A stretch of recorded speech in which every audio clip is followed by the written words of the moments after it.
من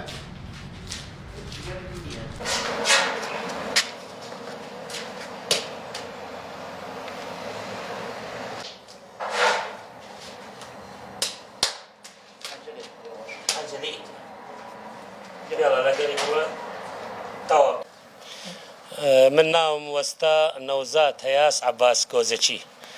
لە ساڵی 1965 لە قەزای کفلیل لەدایک بوومە. من ئەم پیشەیە فێر بیمە لە باوکم فێر بێ لە بابای فێر بووە ئێتر ئەڕواتە تقریبەن 10-15 پشت ئەڕوە. ئەم پیشەیە پیشەی کۆنە ڕەسەنی یعنی بڵێن چەنێ بڵێ کۆنە یان پیشەکە. ئەمەش لەیرە لە شاری دووس خوڕماتوو ئیسە لەیرە دوو ئیشەکەی. پیشەکەی شوەها ئەساسەکەی چییە؟ ئەساسەکەی خۆڵێکەکەینە قڕ تێکەڵاوەکەن بەعز هینێک هەیە لەگەرە خوێ تێکەڵاوەکەن لەگەری کەڕەپی تێکەڵاوەکەی دوایەوە باش ئەیشێلین و هینەکەین ئەوێتە ئیشەکەین ئەم گۆزە و کوپۆمفەی شپیەکەی.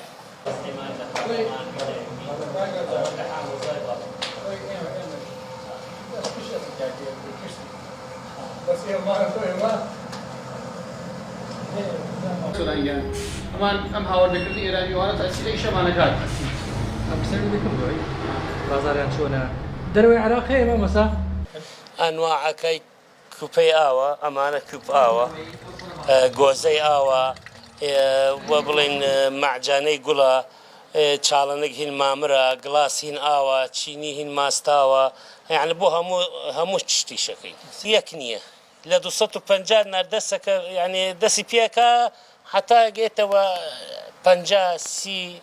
40,000 یعنی سەو کوپە 25,000 ئەوە 15,000 هەیە لەمە گەورەتر 30 هەیە لەوەش گەورەتر حوتەنەکە ئاوەگرێ ئەوە 45 ئێتر لەسەر وەگۆری ئیشەکەی خۆی بەس قایم لێمەدا عەرزەکە ناشکی دوایەوەش چەنێ ئاو بدەلێ دوای سوورکردنەکەی چەنێ ئاو بدەلێ ئەوە قایمەوێ وەک بڵێن تابوو وەک کەرپیچیش وەڵڵا ئەمە من خۆم ناڵێم یعنی من فێر بیمە لە باوکم فێر بیوە لە باوکی بۆ بابای ئەیتر ئەڕوە تقریبن یعنی لە هین هەیە با پێت بڵێم لە بابام گەورە لە ئاڵتم کۆپریش کردو تەبان من بەردەوامی هەیەرین مناڵەکانمان ئەلحەمدولیلا ئیشەکە و فێر بینە وەڵڵا مشتری عامە لە گشت عێراقەوە تێت جملەی هەیە ئاتیادی قەلەق لە یەکێکە سێنێ ئەوە لە گشت عێراقە تێت بۆ من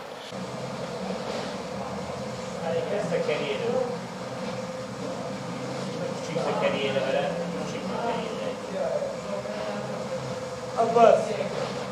oğlu sormaya çıkarttı.